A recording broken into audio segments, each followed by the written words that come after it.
This is SecretSpool's Storytime Saturday, and my name is Grace. Today's tale isn't fiction. It's a true story of grit, resilience, and family. The story of three Scottish brothers who dared to row across the world's largest ocean. What they faced tested their bodies and their minds.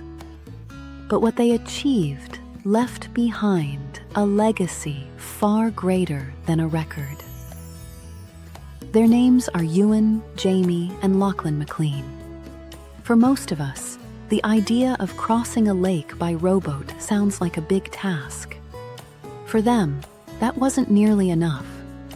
They set their sights on the Pacific Ocean, over 14,000 kilometers of shifting water, stretching from Peru to the coast of Australia.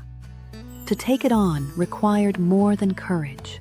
It required preparation, sacrifice, and a willingness to stare down the unknown.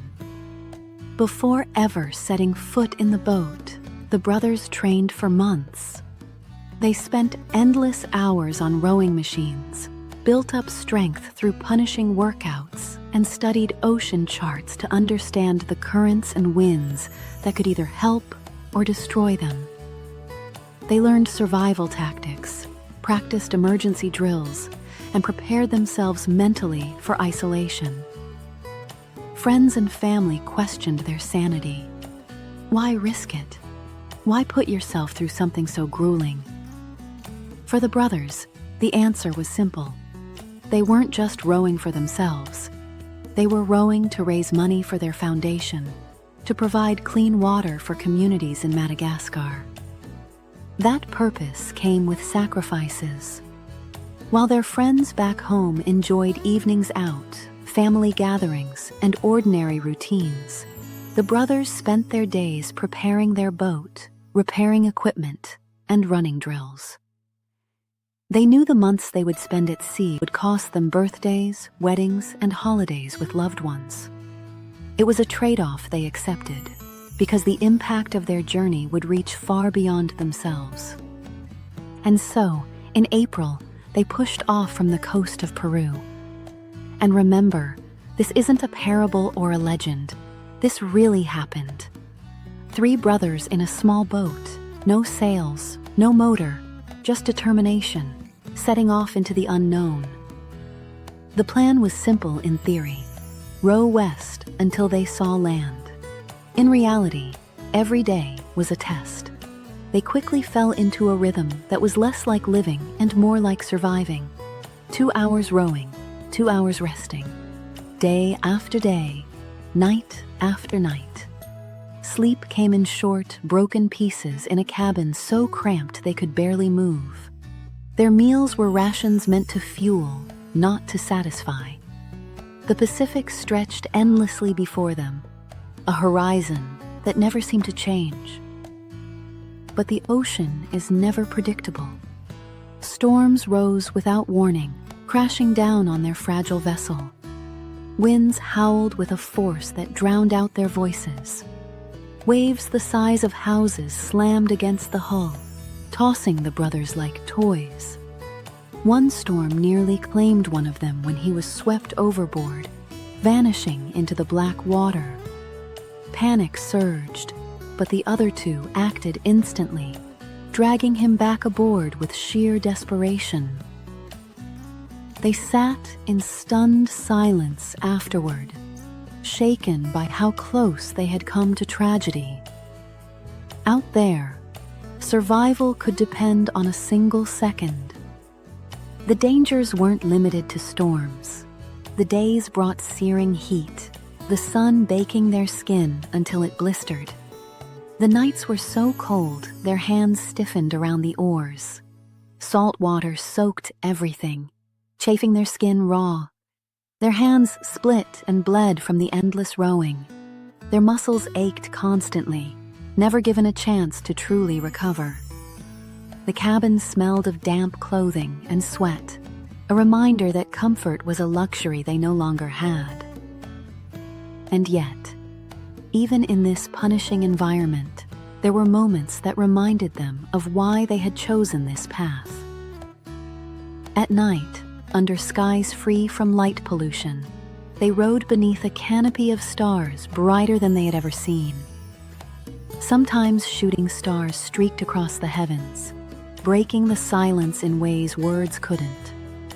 Dolphins and flying fish appeared unexpectedly, as though the ocean itself wanted to keep them company. In the quiet moments, they laughed at old family stories, teased one another as only brothers can, and held on to the bond that made them stronger together than they ever could be alone. Humor was often their shield against despair. Near the end of their journey, Ewan grabbed the radio and called ahead to the marina in Australia, joking, "Do you have pizza and drinks? I repeat, do you have pizza and drinks?" Over. The message made them laugh because it was exactly what they craved. After months of freeze-dried rations, the thought of something hot, fresh, and simple had become the ultimate dream. But the journey nearly ended in desperation. As they neared Australia, their food supplies dwindled dangerously low. Jamie later admitted they feared they wouldn't have enough to last. That fear pushed them harder. Despite bodies screaming in protest, they found another gear, rowing with intensity fueled by sheer necessity. They were so close. Failure was not an option. And then, finally, after 139 days at sea, they saw it. Land. The coastline of Australia rose from the horizon like a promise. Their final strokes carried them into Cairns Marlin Marina, where the sound of bagpipes filled the air. They waved the flags of Scotland, Australia, and Britain, their eyes scanning the crowd gathered to greet them. More than 50 friends and family members waited, including their mother, Sheila. She rushed forward the moment they stepped onto solid ground, wrapping her arms around her sons. It was an emotional reunion after nearly 5 months apart, and there wasn't a dry eye in the crowd. They had done it. 14,000 kilometers. Storms, hunger, fear, exhaustion. And they had finished faster than anyone before them, breaking the world record for the fastest, non-stop, unassisted row across the Pacific Ocean. The previous record was 160 days. They had done it in 139 days, 5 hours and 52 minutes. But the record was never the true prize. The real victory was the cause. Through their journey, they had raised over $1.5 million, enough to provide clean water to 40,000 people in Madagascar. For families who had once walked miles each day for unsafe water, the Maclean brothers' journey meant safety, health, and hope. Imagine the difference. Children able to attend school instead of spending hours fetching water. Parents freed from the fear of waterborne disease. Entire villages able to grow gardens, start businesses, and build futures that once seemed impossible. Clean water is more than convenience. It is opportunity. It is freedom. It is life itself. Ewan later said it was the hardest thing he had ever done, something he couldn't have dreamed of attempting without his brothers beside him. They had cried tears of fear and of joy, leaned on each other when their strength gave out, and discovered what it meant to truly endure. Jamie reflected that the journey gave him a deep appreciation for life's simplest comforts. Things like taking a shower, lying in a stationary bed, or simply leaning against something solid. Lachlan, the youngest, spoke of pride, not only in what they achieved together, but in the difference it made for others. Their arrival ended not with grandeur, but with something perfectly fitting. After months of deprivation, they sat down and shared a fresh margarita pizza. To anyone else, it might have been an ordinary meal. For them, it was the taste of victory, of family, and of survival.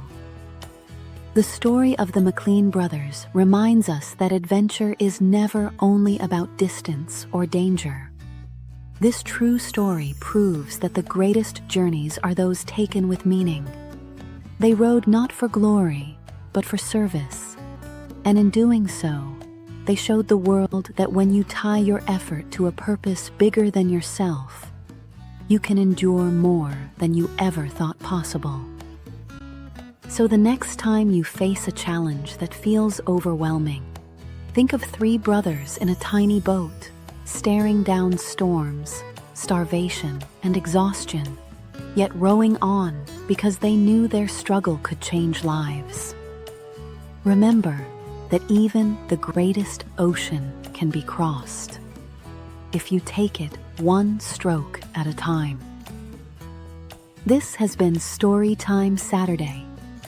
If this true story inspired you, please take a moment to like the video, share your thoughts in the comments, and subscribe for more tales of resilience, hope, and humanity. Until next Saturday, this is Grace, wishing you strength for whatever oceans you may be crossing in your own life.